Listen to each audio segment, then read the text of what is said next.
Welcome to episode 261 of In Touch with iOS, the show that talks about iPhone, iPad, Apple Watch, Apple TV, and related technologies. I'm your host, Dave Ginsburg, and I got a couple great guests this week. Guy Serle's here. Welcome back. How you doing, Guy? Oh, you said great guests. Yes. Yeah, I'm doing fine. Thanks for having me on, Dave. Oh, love having you on. Glad you're here. Also, I'm glad who is here is Mike Potter from MacStock. How you doing, Mike? I'm glad I are here too, Dave. Yeah, but tongue-tied there. Well, great to have you here this week. And then last but certainly not least, Mr. Jeff Gamet's here. How you doing, Jeff? I'm doing great, and I'm glad that Guy and Mike are here too. Yes, we're gonna have some fun this week. We got a fair amount of news. Found some good stories. Talk a little bit about what's going on in the beta world. There's an anniversary that's actually is happening today as we record this on July 29th or June 29th. Excuse me. A couple other great topics for this week, but I do have some breaking news. And Jeff, I think you're going to be happy about this. iPad keyboard maker Brydge has been revived under new ownership. Oh, wow.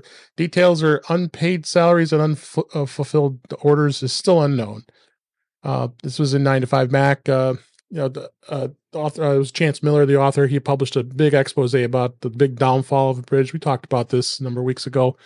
But there was a press release that came out today as we record that a company, Ulinta Products, says they're going to plan to relaunch Brydge Technologies, and the press release describes them as a rising entity in the technology industry. It'll be led by... Well, at this point, there's no place they can go but up, so sure. Yeah. It's actually going to be led... I had a Brydge keyboard, and it was great while it lasted, and then it just fell apart one day, and I never used another one after that. Yeah. It was like a metaphor for the company. Yeah. Yeah. It will be led by Leon Rossi, who was as CEO. He did serve as Brydge's CFO in October of 2022 until the company ran out of money in March of 2023. Wait, hold on. The person who was in charge of the money that is going to now be the CEO. Is now going to be the CEO. I can't see a downside to any of this. Yes. Right? What could possibly go wrong? Absolutely. Well, at least he didn't take the chief revenue officer that was given to Alan Way, who did work as their president of global sales till they ended. So they are aware of the biggest thing is the standout is the fact that the stakeholders of rebuilding the business, and you had all these people who haven't got orders that were shut off, and of course the most important thing is all the employees not being paid. So this is going to be interesting to see where all this goes, and I'm at least glad to see that they're going to come back. I hope they come back better than ever. More comments on that, Jeff? The very first thing I would like to see them do is take care of the employees. Yes. And there better not be any negotiations like, well, what if we pay you 50% of your salary that's back due? No, it should be every dollar they're owed plus any benefits they still have. Right. And they should be given some extra amount of money for the hardship that they've had to endure by not having their pay and benefits. And then let's talk about the rest of it after that. Take care of those people first. Yep. I think I would have gone with new management, like C-suite level management all the way around. Yeah. Surprising they brought the same people back. Yeah, especially since it may have not been their fault, but it just makes it funny though. So I appreciate that. Yeah, and we do need more humor in our lives. So yeah. What do you think, Mike? Oh well, I think I might have been on your show when we talked about Brydge going under. And at the time I said I'd never owned a Brydge. It's under me. The bridge. Under the bridge. Yeah, went under the bridge. I'd never owned a Brydge keyboard, and I think our conversation then diverged to the Logitech keyboards that a great many of us own for our iPad. So cool. Glad they're back. Yeah. But I do agree with Jeff. Once they take care of the employees, then we can worry about the rest. Yep, I agree. And the guy, sounds like you're a little bitter since your Brydge keyboard failed, but well, I mean, it was a number of years ago. Yeah. I just wonder where the money's going to come from. So, I mean, how are they going to pay all the employees, most of whom I hope have moved on away from Brydge, and it would be great if they got their money. But chances are that's just not how it's going to work out. Yeah. If they moved on, it's gone. Yeah.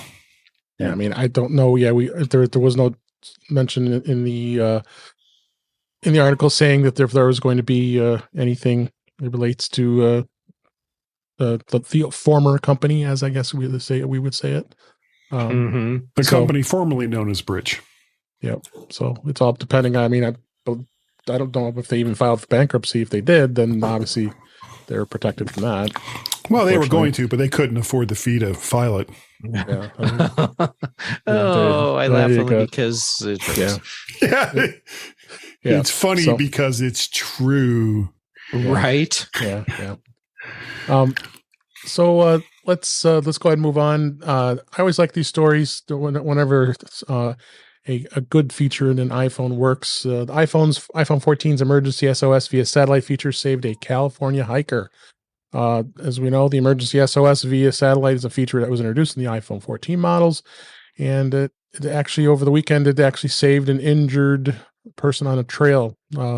They were hiking in a remote part of the Trail Canyon Falls in the Angeles National Forest when they suffered the accident. Part of the trail collapsed underneath her, and she broke her leg. Had no cellular service, nor did the people who were with her, but she did have an iPhone 14, thankfully. And that SOS satellite feature worked, and they were able to call and got rescued. Show a picture on Twitter of the rescuers that got to her, and I love these kind of stories. It's so cool to see that this, Apple has done some great things adding these types of features, and you keep hearing about them every day. What do you think, Guy? The fact that having an iPhone, even if you don't have cell service, you can still use it in an emergency. And I mean, we've all made the jokes about the I've fallen and I can't get up feature of the iPhone that's been around for a couple of years now, with all of the unneeded 911 calls that have gone out because people don't realize that their phone is now calling an emergency for them and they're just on a roller coaster or whatever. But it's nice that a feature that Apple has implemented is working exactly the way it's supposed to. You don't have cell service. Well, there's a great possibility that you may be able to connect up to a satellite. Yep, very possible. What about you, Mike? What do you think? A fantastic feature. I immediately thought of what Guy just mentioned with all the phones dialing 911. As you said, on a roller coaster, or someone just trips and bumps into a wall or something, and their phone calls 911. I know there's been a lot of those false alarms, but having one person get saved by the feature makes up for all of those false alarms for sure. Yep. And your thoughts, Jeff? The system as a whole, regardless of whether or not it's the satellite thing or if it's just the version that's been around for a while with fall detection and all that, this is so cool. And yes, there are false reports, but like Mike said, all of those are worth it for the times where it helps someone. As an example, a friend had a crash on their bicycle a few days ago. Their Apple Watch detected the fall, and before it even had a chance to auto dial, they knew they were in a bad situation, and their watch was tapping them on the wrist. So they just went ahead and swiped to do the SOS immediately. Mhm. They had paramedics on scene within a few minutes. Were rushed off to the hospital, and all of the people that were on their emergency alert list were getting updated text message reports with locations. And That's like awesome. the first one started with they fell and called 911. So, so it was obvious that this was a real situation. And we all knew when they ended up at the ER, and even knew where in the ER they were because of the pin drop. Yep. Wow. So Yeah. I am a big fan of this feature in all its versions on Apple's products, and Agreed. I am so glad this person, her life was saved, and awesome. But let's live with the false positives for the situations like this where it saves someone's life. Question. Mm-hmm. Just devil's advocate question here, because privacy is always on the tip of everyone's tongues when it comes to Apple products. But is the pin drop showing where they are exactly in the hospital a privacy violation? I'd say in that case, no, because they have Even though they're selected in the who hospital. they want to share the information with. That's And I there's see. right. and there's nothing in the privacy laws that says that the patient is not allowed to share their information. Oh, no, you're So- right. No, a patient can share their information. Absolutely. Yeah. So I don't This think that would qualify as a privacy violation. If it So was because just it like was- broadcasting it generally, yeah, I can see where that's a problem. But it's because it was to specific people. pre-authorized. Yeah. Pre-authorized is what you're Right. saying. Yeah, unless you turn Yeah. it off in your Gotcha. settings. And they can have the confidence that it's only being shared to the people that are on their emergency list of contacts. So Mhm. so no one else in the world can see it other than those people. So we should definitely Makes sense. be good with that. But good question. Yeah, that was very good. Going from something that's great that Apple helps with, and going to a story that a moron who decides to take a huge bribe here. New No Hampshire man pleads guilty to taking a huge bribe to ship $2 million worth of stolen Apple products. There's a New Hampshire resident. He recently pleaded guilty to transporting stolen Apple property valued at $2 million. And according to the U.S. Attorney's Office in the District of New Hampshire, I'm going to want to mention the guy's name.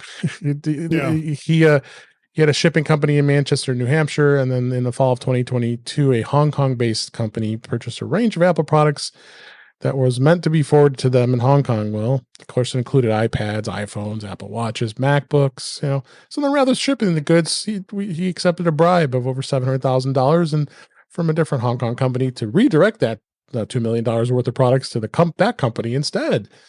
So he got what he deserved, and now it's going to be another investigation with the FBI as well as the U.S. Postal Inspection Service. This guy could get it up to 10 years in prison and up to $250,000 in fines. Then he has to pay restitution on top of that. So good catching So these what guys. I'm hearing is that he still comes out ahead because he got over $700,000. Seems like it. Well, unless he This is doesn't just hide it. stupid, though. Yeah, and the thing is that the title is a little incorrect because he didn't ship $2 million worth of stolen Apple products. He misdirected $2 million worth of legitimately purchased Apple products to someone that Right. didn't deserve them because of a $700,000 bribe. Well, I guess at that point he stole the phones because they weren't his to Right. send to the other company. But still, I get what you're saying about the headline because it's Yeah, Julie. Bad headline, Julie. Bad. bad. Julie would be I'm the guessing author of Julie that didn't article. write the headline. I'm thinking Julie did not write the headline. It's Probably possible. not. It's got her name on it. So yeah.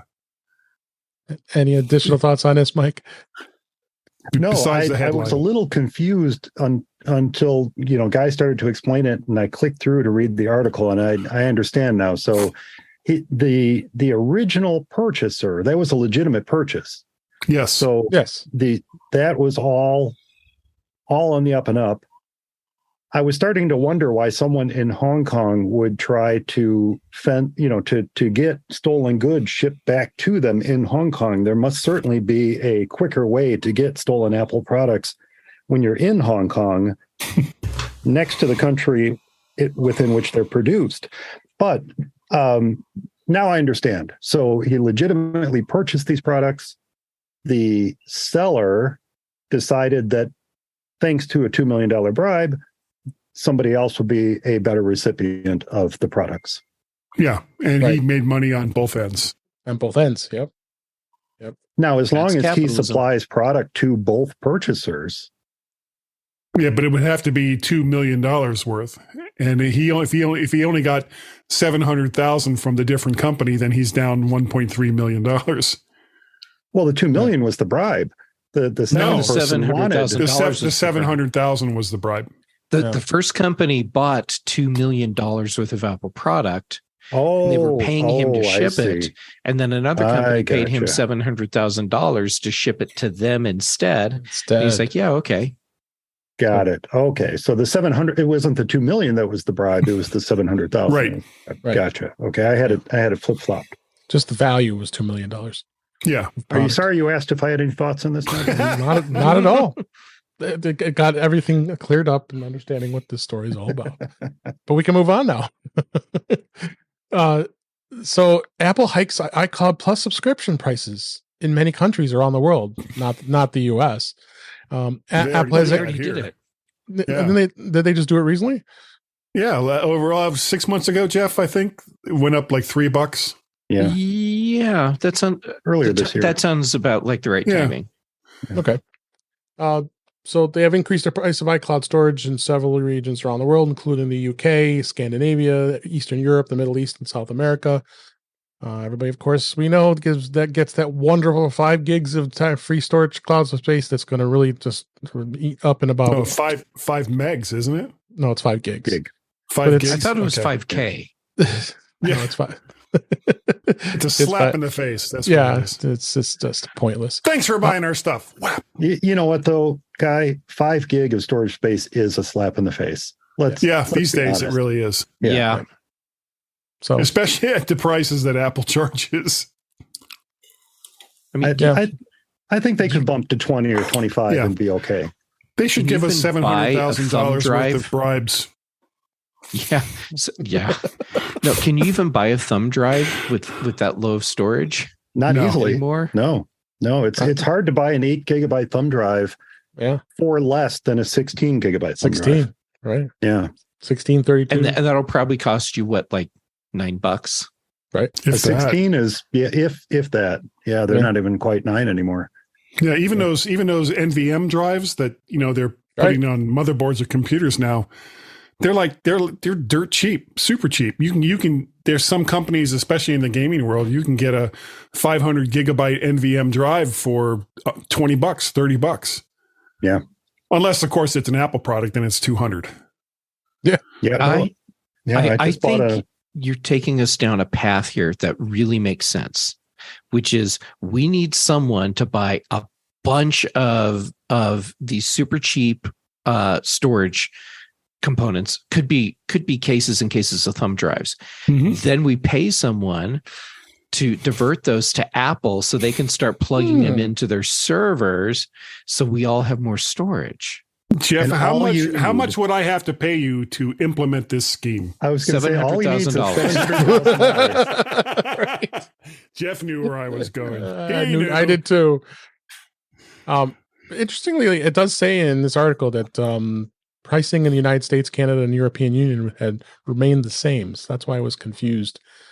We already got screwed. So it doesn't say that the pricing. It says similar increases occurred in other countries, but not in the United States. So I don't know. Yeah, ours were a while ago. Yeah, Yeah, It because was it already happened a to us. long while ago. But anyway, it's just the reason that this caught my eyes. Just the trends here. Why is Apple doing all these increases? And guys, it costs that much to them. That it's storage is cloud storage is that expensive.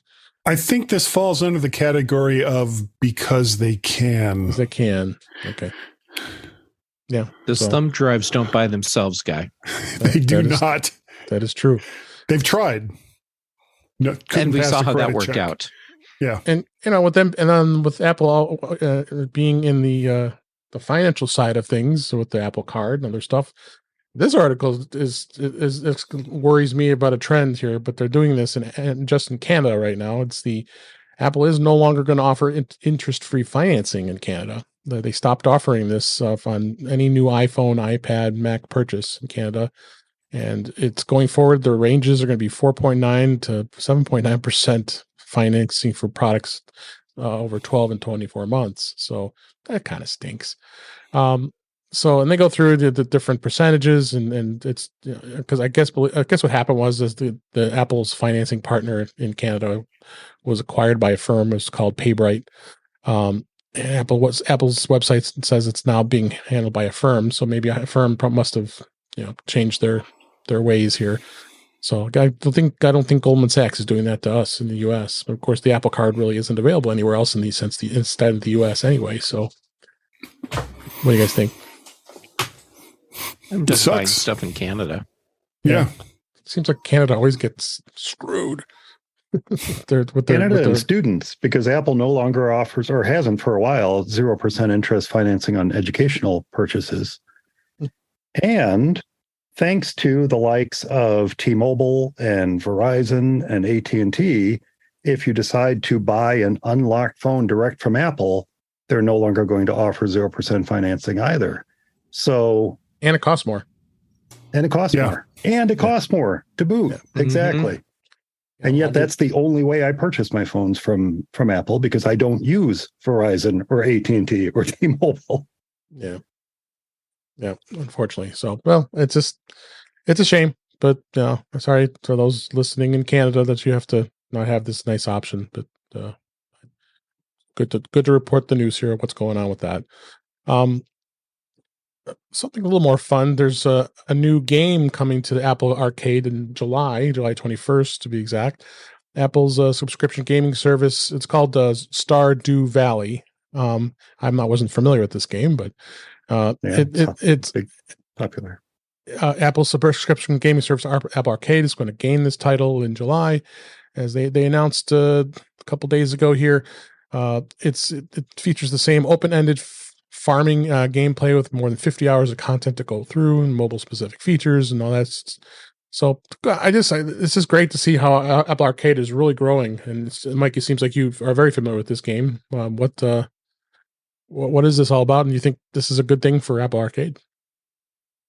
I don't know how good of a thing it is for Apple Arcade, because it is something that's been available for the Mac for a while now. Mm-hmm. It's actually on my wish list on Steam. I just haven't purchased it yet. It's something that my daughter wanted to play, and I said, "Oh, I know that's available for the Mac," so I add it to my wish list. Mm-hmm. And one of these days, when it goes on sale on Steam, I'll go ahead and buy it. Sure. But I was just going to look up to see what it costs on there, because it's $15 on Nintendo Switch. Okay. Yeah, that sounds about right. And I think it's $5 on the App Store. But it'll be free if it's part of Apple Arcade, right? Because you pay $4.99 a month for Apple Arcade. So yeah, it kind of looks like Animal Crossing. So not free. Well, it's free. It's free as in, what's the subscription service with all the apps? Yeah. Oh, SetApp. Yeah, SetApp. It's like every app that they put on SetApp is free if you're already in, paying for a SetApp subscription, which is like $115. Yeah, so Stardew Valley will be free if you're paying for Apple Arcade, along with all the other games that is in Apple Arcade. And if you're not paying for Apple Arcade, and Stardew Valley is what's getting you to look at Apple Arcade, you might realize that it's cheaper to buy it outright elsewhere. Well, if that's the That only was game kind of you're playing, the thing with the Apple Arcade, though. I thought was that there were going to be exclusive games only available in Apple Arcade. I didn't think that it Not was all of something them. where you could Not all get of them. Not all of them. not all of But them. some are. Some. Yeah. Or Clearly, I didn't were. subscribe to it. Like Oregon Trail, they remember they added that title, and you have died of dysentery. Story of my life. Yes. So Damn that dysentery. another game in arcade. That's all we could say. And then there's Oregon Trail guy, where it says instead of you have died of dysentery, it says your spleen has exploded. Yeah.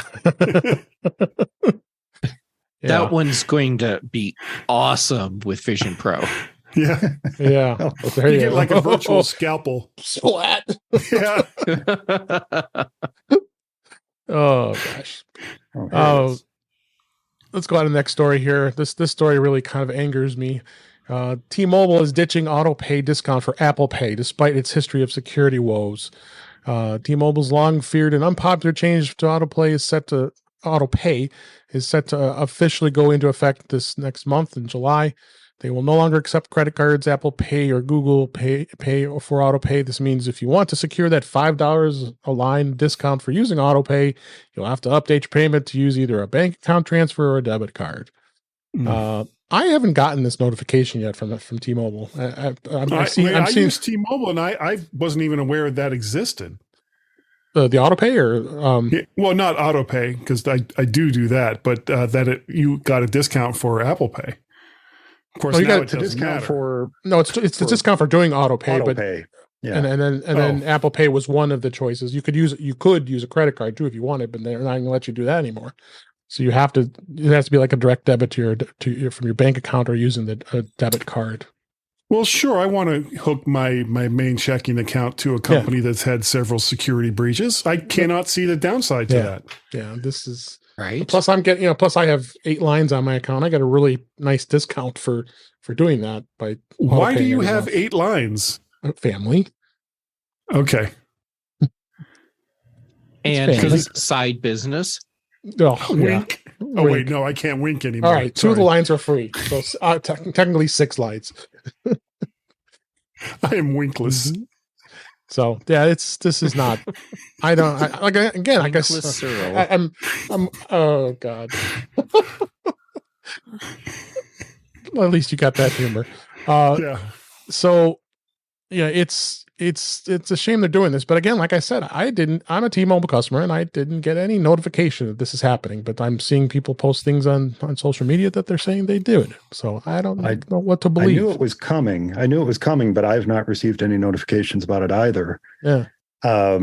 It's the same trap that small businesses fall into, and big businesses just kind of grin and bear it. But small businesses are dealing with these credit card fees every single day. Right. Yep. We have people come into the store, they buy $1.25 worth of stuff, they pay with their credit card. Yeah. We just lost money on that sale. Thank you very much. Credit card fees. So if you're saving $5 a month, I kind of get it that, that's sucking up a big chunk of that. What you are paying. 20, 25. I'm saving $30 a month. So Well, you're saving Mike, $30 a month, but the fees that T-Mobile is paying on this credit, what I don't understand is why they would accept debit cards, which, at least from a small business perspective, debit cards still incur the same fees that credit cards incur. Okay, that's what I was about to ask you. Yeah. But they could treat the debit card as a bank transfer, could they not? I thought that might. Yeah. I mean, you would know better. Mike, being Can they a small business treat a owner. debit card as it? Because they're usually branded Visa, MasterCard. Right. But unless that there are ways that you could do that, I would not want to give my debit card out either. I mean, unfortunately, it looks like it's not going to have much of a choice. So I'm not going to lose that discount. So, well, giving out your debit card is actually much worse than giving out a credit card number. So I would just do the bank. I would just do the bank. Yeah, someone who account. gets that number just drains your bank account. Well, one thing you could do is just set up another debit account and only have the enough money in it to cover that fee every month. What about the services that set up temporary credit card numbers for you? And so it acts sort of like a firewall for your. Well, Apple does that, money. don't they? Yeah, but it's still a credit card. So It's still a credit card. Yeah. yeah. Anyway, We'll see what happens. Last story here this week, Apple employees are going to be finally getting an upgrade to their iPhone. This says 10. I thought it was a 10S to the iPhone 14. Interestingly enough, I thought of this story when I was in the Apple store the other day, and I'm going to talk about my experience buying a new iPhone here in a minute. But this is now happening. This was from Mark Gurman had mentioned this, that they're going to be finally updating their point of sale system.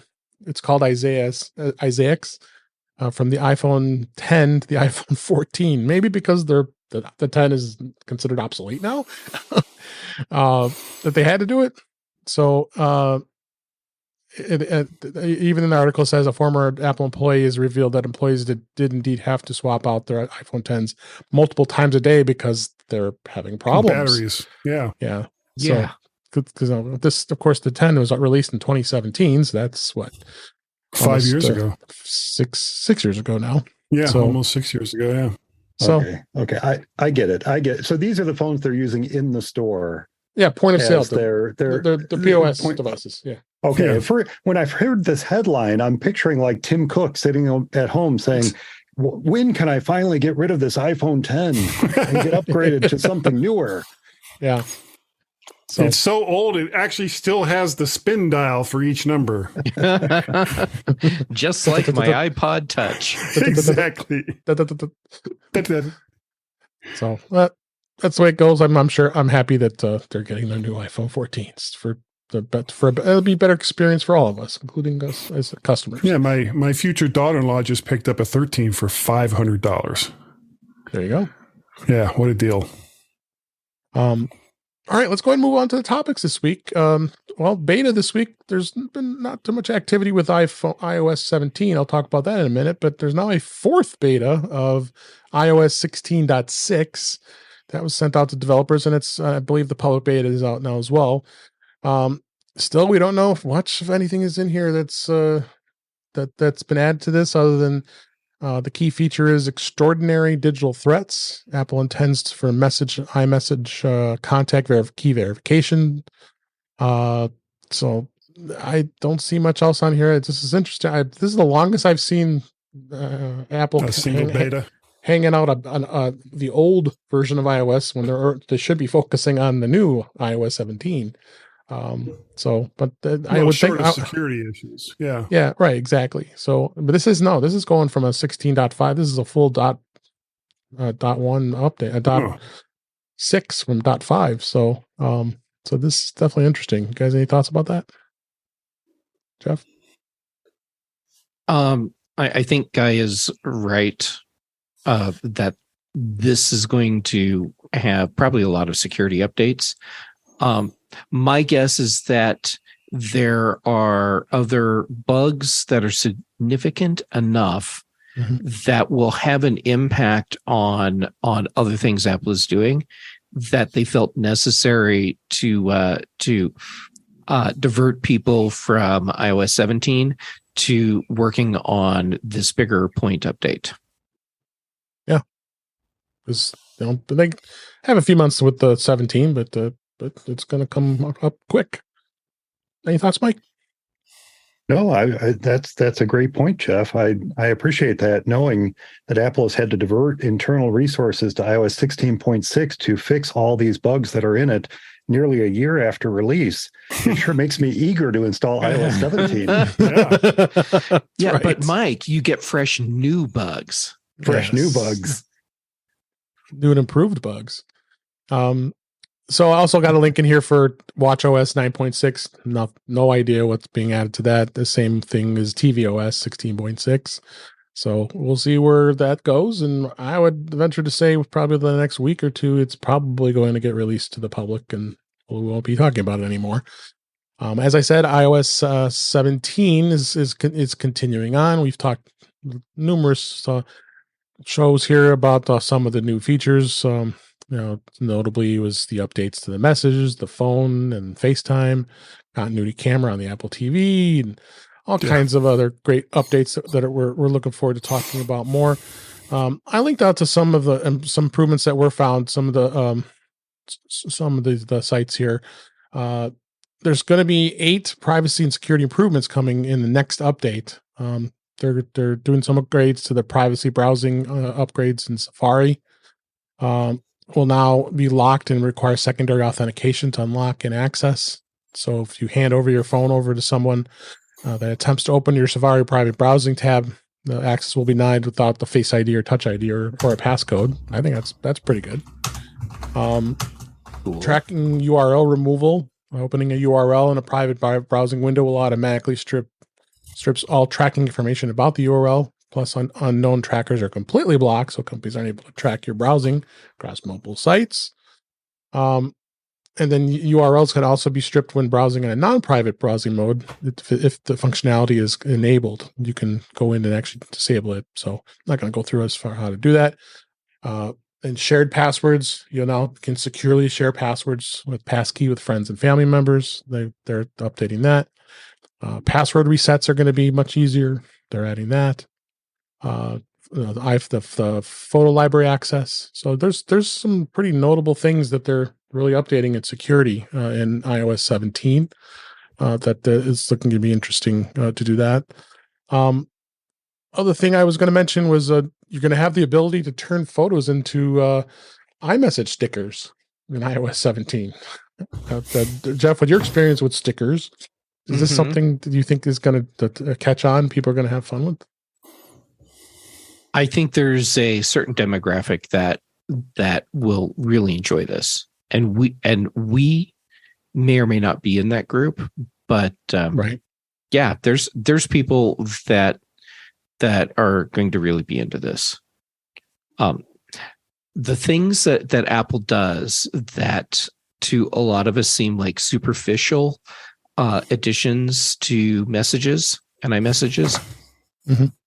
There's a reason behind those features, and it's to keep interest in the Messages app and iMessages platform, and to hopefully draw more people in, and the things that Apple's doing to with each version of iOS and macOS to make messages work more like a group chat tool, like we're doing with other platforms. This is all part of that. Right. Yep. Any other thoughts, guys? They're stickers. Yeah. Yeah. For us, it's like, okay, those are stickers. But for a lot of people, this is something that they will be very excited about. It's fun. It's fun to them. And a couple of the features I'll remind everybody that were announced during WWDC, but are not going to be available at launch. The first one was the journaling app. It was one of the bigger features that got announced, but it isn't in beta right now, so it's probably going to be towards the fall before you'll even be able to start looking at it. The other feature was that was pretty awesome, is that AirDrop feature, where if you AirDrop something to somebody and you drift away, it'll connect it to the internet, be able to download that item. That's not going to be ready not yet. So as well as collaborative Apple Music playlists, which should be able to. Apple is finally going to plan to allow multiple users to collaborate in Apple Music. So we're probably venturing to say those features are probably not going to be here until towards the end of the beta cycle, and maybe not when it's released either. So, well, it wouldn't be the first time that Apple announced features for the phone or the pad or the Mac, and suddenly when it came time for release, we're like, well, we kind of wanted to do it, but we couldn't because it turned out it was freaking magic and not actually technology. So sorry. Yeah, we're rewriting physics, but don't worry. Yeah. Got it. Yeah. We'll just change physics. Eventually. Guy's right. Apple does this on a regular basis, like annually. At least for some features, when they do this, they let us know up front, this is the thing that's coming, but it will not be on launch day. So it makes it easier to plan for that and temper our excitement about the release. I think it's a mistake, though, that they will not have the shared music playlists on launch day. Yeah. Apple Music is in some places is too far behind Spotify. And the key feature that I hear people bring up all the time about why they switch to Spotify or why they stay on Spotify, and it's the collaborative playlist thing that isn't in Apple Music. Yeah. Well, I agree with you on that. It's definitely interesting why that isn't going to be out. So, well, considering the hot mess that I assume all the code is for Apple Music, the fact that they get any features rolled out and they function is probably a testament to how incredibly clever the developer team is. Yeah. Any thoughts on that? Well, I mean, there's a reason why they broke all the various pieces out of iTunes, and this was a big part of it. iTunes was a hot mess and has been for a very, very long time. So instead of and to be honest, I kind of liked iTunes the way it was, having everything, all of my content that I'd purchased or acquired or downloaded available through one app. And the fact that they broke, I mean, I understand why they broke it all out. It just wasn't tenable to keep it going the way that it was, but it's made me use them a lot less. Of all of them, basically I use Apple TV, not even really so much my library anymore, music and podcasts. But I use them in different places, podcasts and music in the car. And that's really the only place I do use them. And of course, Apple TV at the house. Yep. Mm-hmm. All right. So we'll see where that goes. So today, as we record this, this is June 29th, 2023. It was 16 years ago on this day that the very first iPhone went on sale. So we're at 16th anniversary of that. I still remember the picture we shared a number of a while ago of you, Jeff. They got you that picture looking at the iPhone through that glass. When you first saw that. So, and I see other pictures of that day at Apple when that was released. So it just makes its rounds. It has gotten so much mileage. And okay, the story behind that photo. I had worked my way up to that cabinet, that pillar cabinet that had the iPhone in it. Yeah. And I'm looking at it just so I can see what this thing is that was announced an hour ago. And photographer for whichever one of the news agencies, he's there and he's like, "Hey, pose for me for this." And he tells me what he wants to do. And that's what the photo is. He's like, "So look at it. No, kind of lean in like you're really anticipating. Okay. Now give it the look like I so desperately want this," or something like that. Yeah. And then he's like, "Perfect, click." And then the next thing you know, that photo, the staged photo, is just like everywhere. Yep. And the Oscar goes to Mr. Jeff Gamet. Yes, I would like to thank my family and the director for making this possible. Make it possible. So I don't think any of us owned the first iPhone. I didn't. I don't think any of us here ever bought it. It was just I had it. Though. You did have it? Okay, Jeff. I did have the first iPhone. Yeah, you did buy it. Okay. It was pricey, and it was only the one carrier, AT&T, at the time. So, actually it was Singular at first. Was it Singular first? That's right. Yeah, but Singular bought AT&T. Yes. No, AT&T bought Singular. Singular, right. Yes. Within the year after this.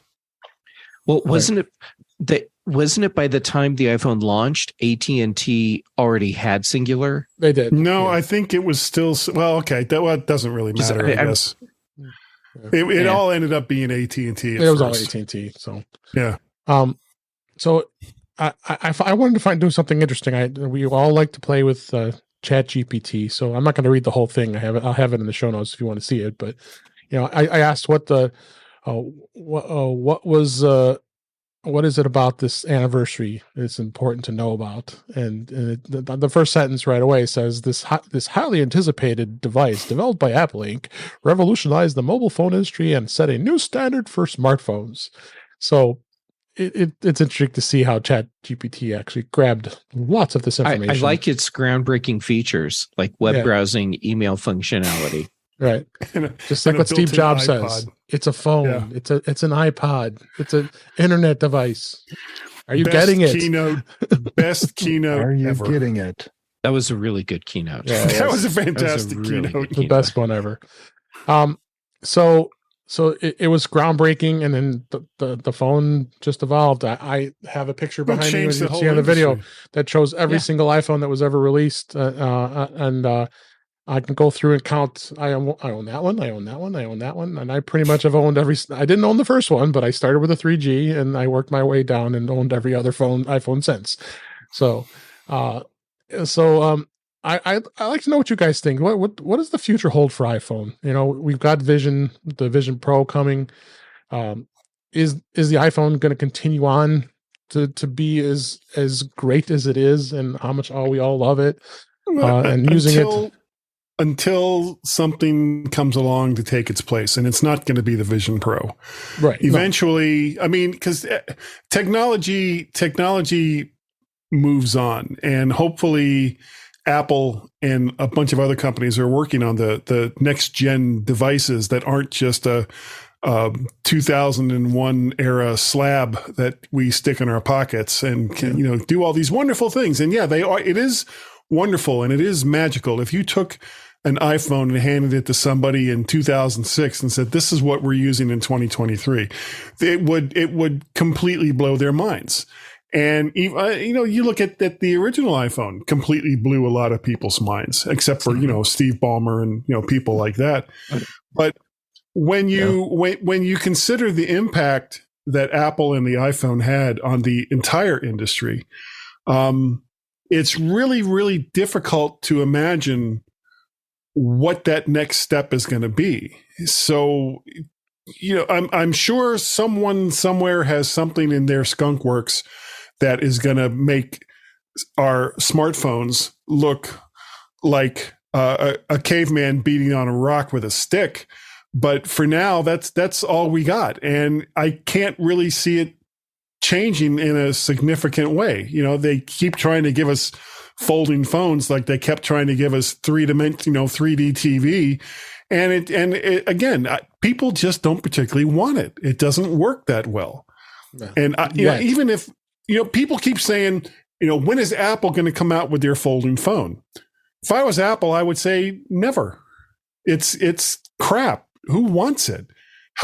What problem is that solving?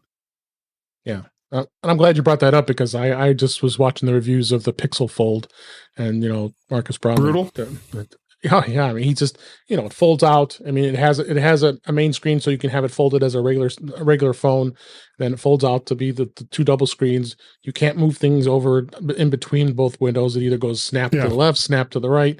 I mean, you barely see the fold, but you see it. But I'm not going to go through a review of it. But I agree with you. I just don't know.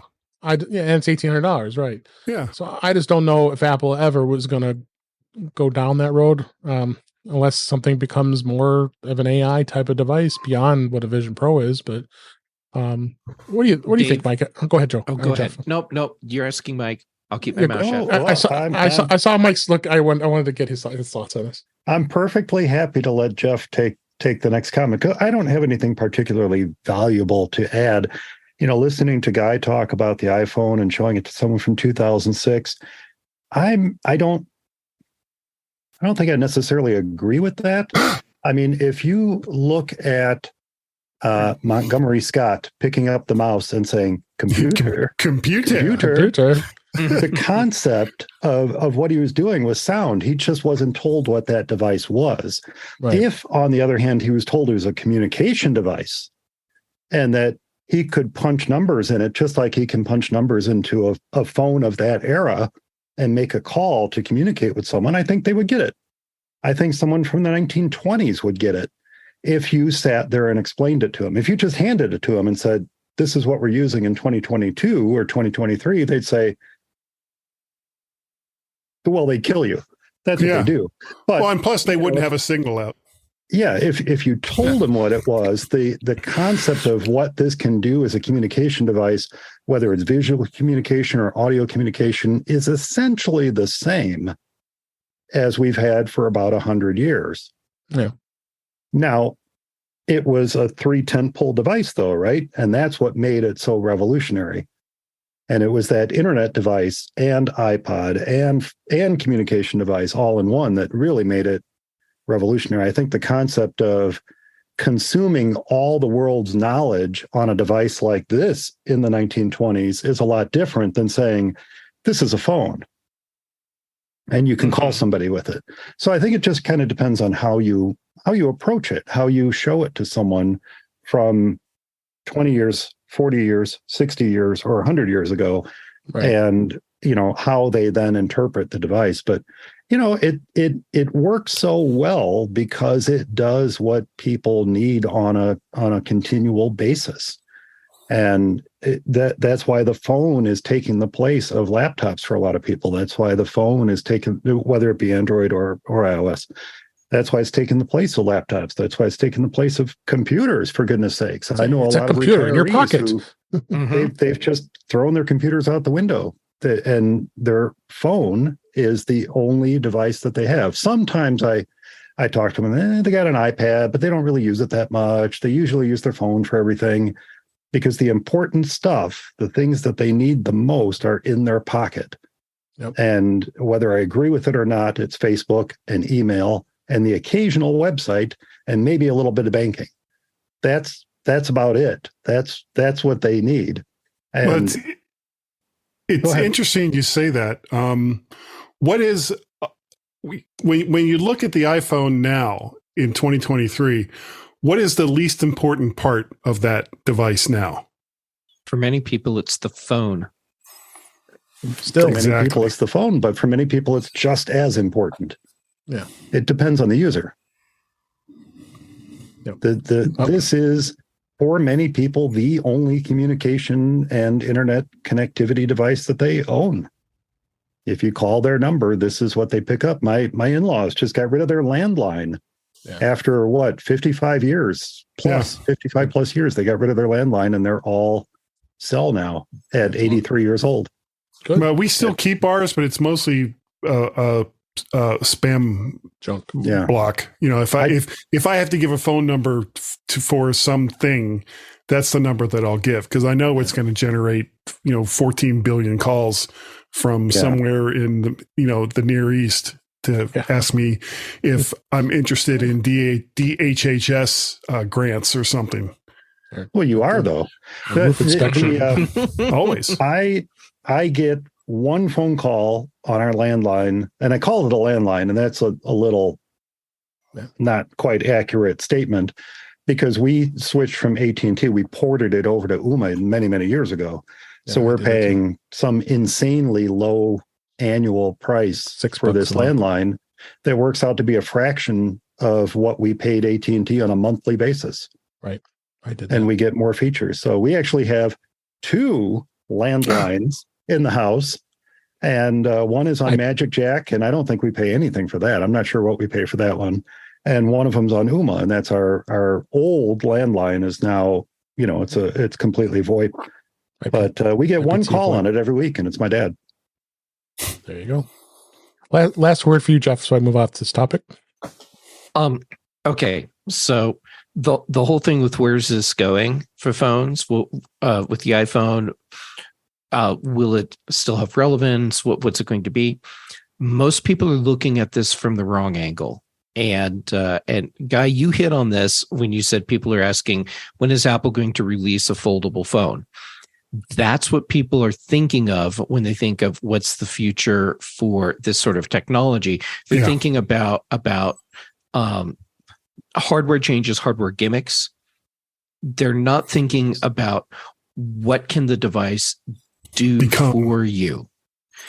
And so where we are today, because we don't have access to Apple's skunkworks, we can only guess at where they're projecting this device will go.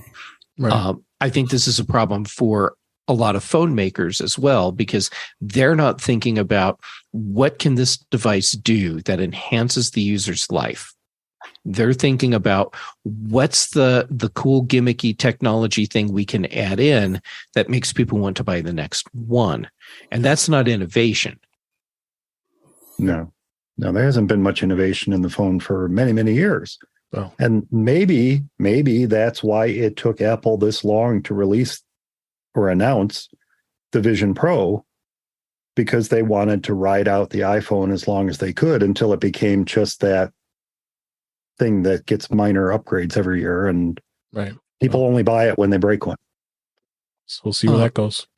Yes, and well, I think there's still a healthy future for the iPhone. A few years ago, Apple, it might have, I can't remember which C-suite person it was, but they straight up said, "Look, we've got a 50-year plan for the iPhone," and so if they're thinking that far out with this device, it's not going to be in 10 years, 20 years, what it is today.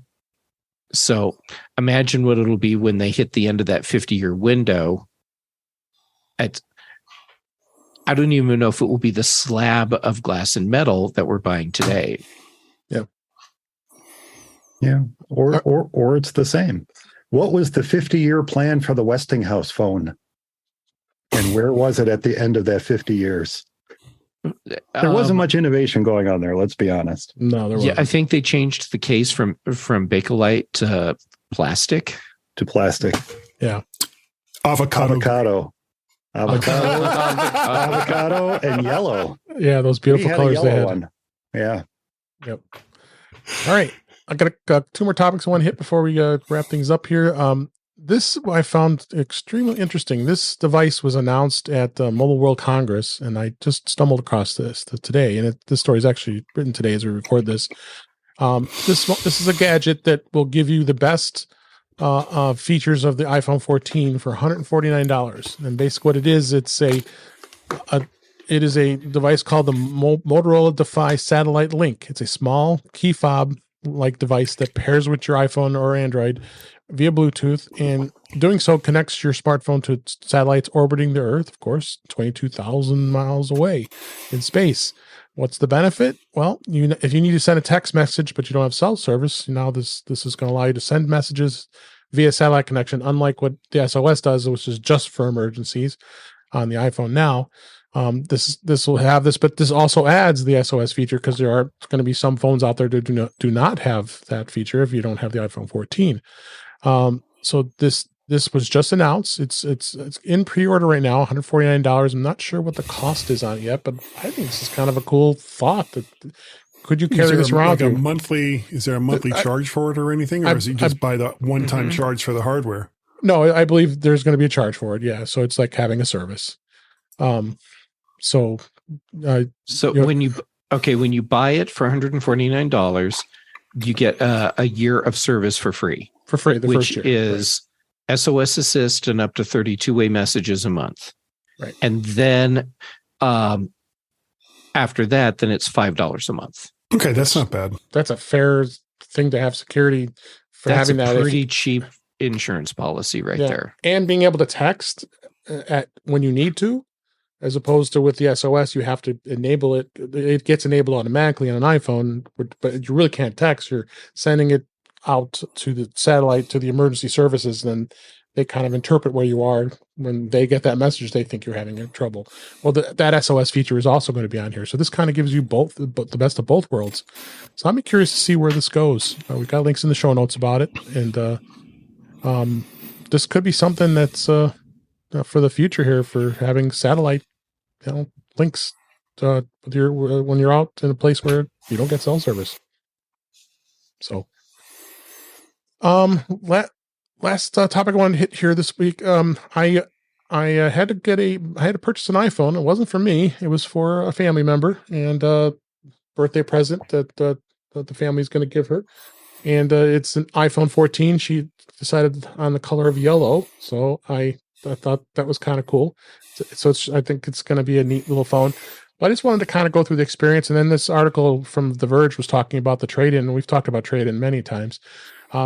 So the process was pretty easy. I decided, you know what, I'm just going to do it on the computer. I just went to the Apple's website and just purchased the phone, and then I went to the trade-in process. You know, she has a second gen iPhone SE, which, you know, there ain't going to be much money left for that one since the third gen's out now, and so I just thought that I'd probably get like $10-20 for it. So we put it in, and we ended up getting $90 for it, which I think, you know, that through Apple, that's pretty gosh darn fair considering.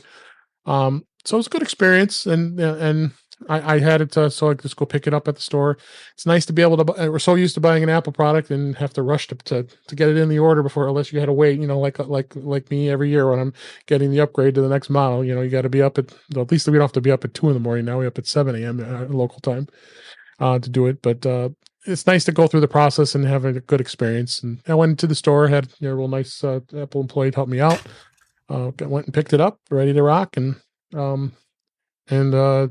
I definitely did purchase her a 20 watt power plug, because I know that they have billions of the small cube 5 watt chargers, which are horrible. So, but the trading process again is very simple.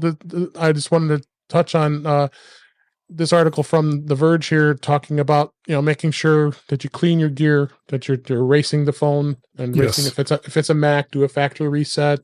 You know, before you send it out. And Apple's going to make it very simple. They're going to send a box. I'm going to put it in the box, send it back to them. If they have a third party usually look at it and then it looks fine, then they're going to credit me the $90 onto my Apple Card account. So very simple process. You don't have to mess with it. Now, if you do finance it, which is kind of cool, they give you the credit right away. And then you send the phone in, but then of course they would take it away when they see if it's not a bad phone. But they take it away. Yeah, but you get it right away because you're already committing to the 0% finance for 2 years. So, but we want it outright. So, but yeah, take a look at that. Go through and make sure to understand how the whole process is of cleaning your gear, trading it in. Because don't send a Mac back and then go with what guy you experienced when you bought a Mac, but that was of course through a private party. That you had a hell of a time. Hey. You had a hell of a time getting it to reset. So but I'm speaking generally. So that's what $700,000 redirect fee gets you. Exactly. So be sure you're doing all that stuff and making sure that it's something that you take care of, because you don't want it to be a problem with that. So any other thoughts about that before we go to the wrap up here? All right. Well, before we go, since Mr. Mike Potter is here, we do have to still talk about MacStock. MacStock is coming in 21 days. Oh my gosh. We're only 3 weeks away. Coming up pretty quick. 3 weeks away. I know we're sad that you're not going to be able to make it this year, but we'll think about you in spirit and send you lots of pictures, and we'll be there for you. But you're going to love the pictures I'm going to send you. Yeah. Oh yeah. Especially the podcast we do at Barry's house.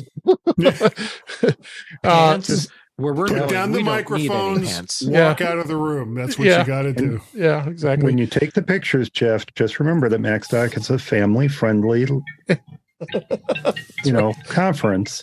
So please find a new location outside of the walls of MacStock to take your photos to send a guy.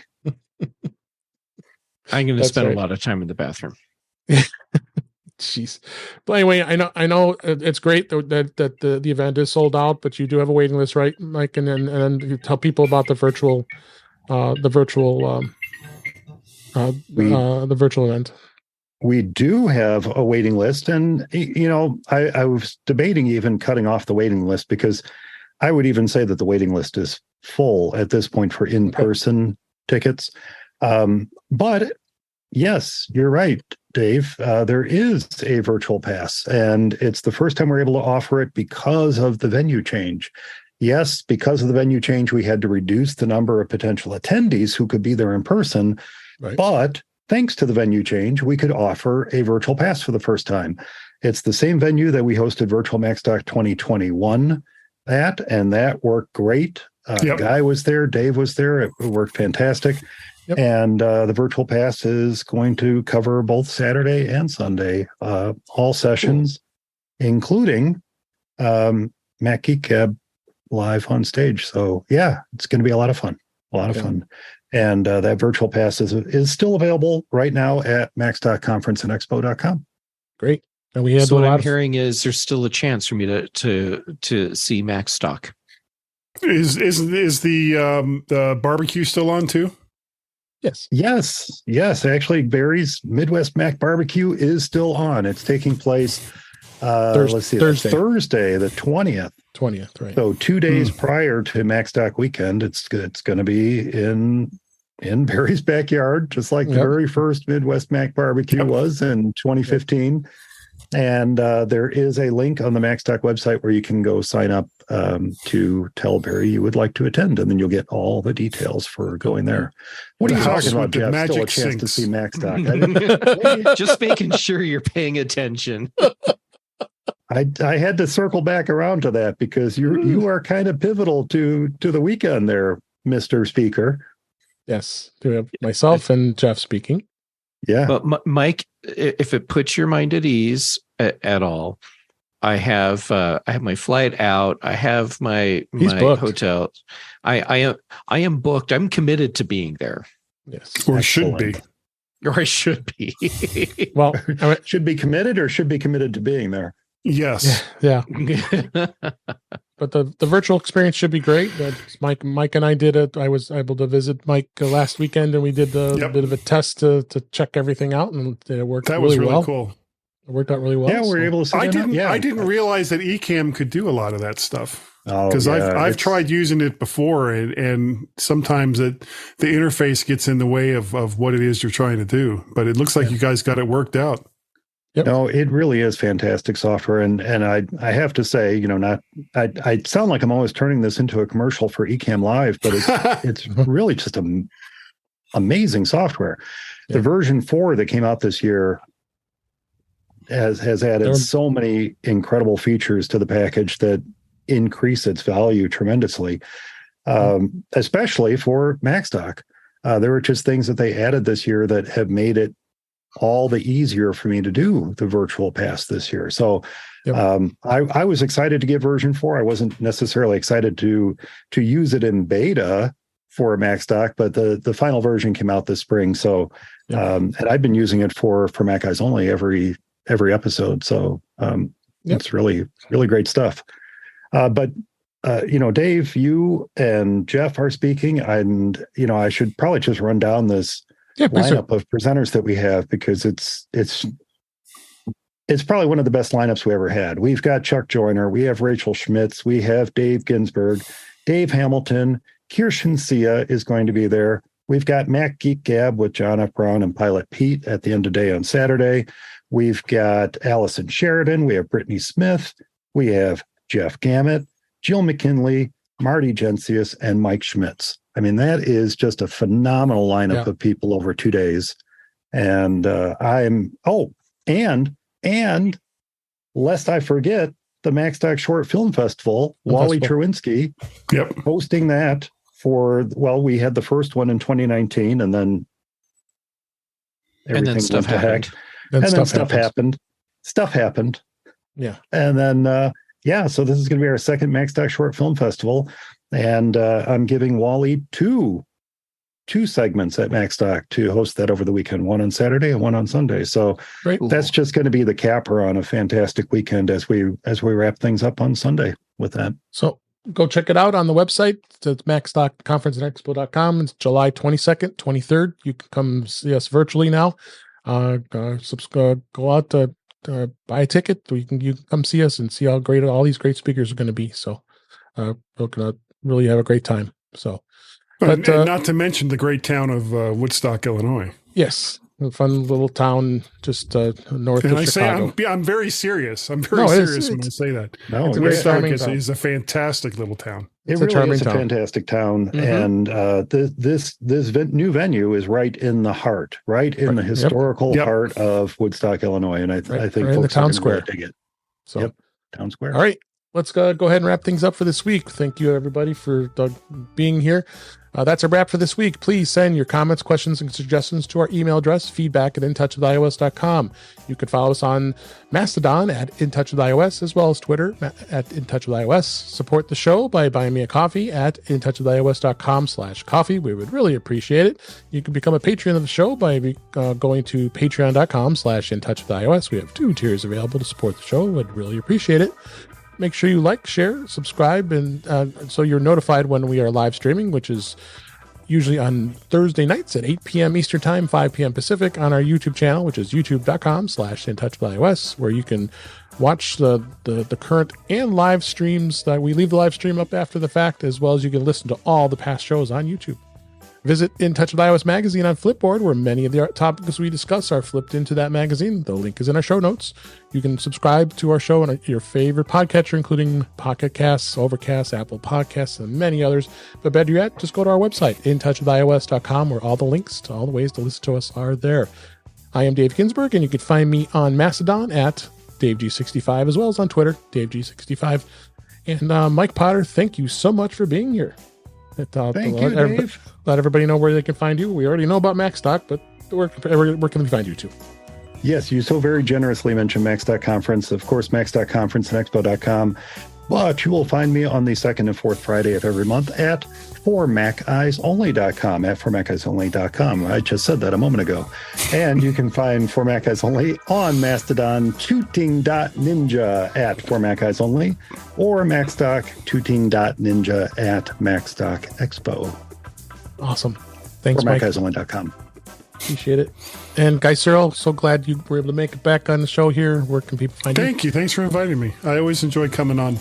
I am the host, one of the hosts of the MyMac.com podcast, along with Gary Gazmaz Malpaz. We've been doing it for 14 years, I think, now. Oh. And he's not sick of me yet, so, we keep going.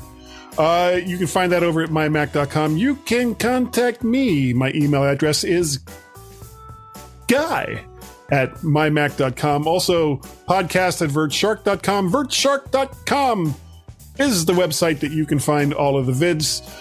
You can also find me over on the Twitters. I am both Mac Parrot and VertShark over there on the Twitters, as well as Mac Parrot on Counter Social. And let's see, on Mastodon, it's Mac Parrot at social.io. I think you're on Mastodon.social. .social. Okay, yeah, it's one of those. Probably should know. I probably should. Yeah. And you can also call us on our Skype telephone number, which is 1 or +1 outside the United States, 703-436-9501. Thanks, Guy. Appreciate you. You're welcome. Thank you. Last but certainly not least, Mr. Jeff Gamet's here, and thanks for being here. Where can people find you? It's always a treat to get to hang out with everyone here. Yeah. It's really nice. All right, so where can people find me?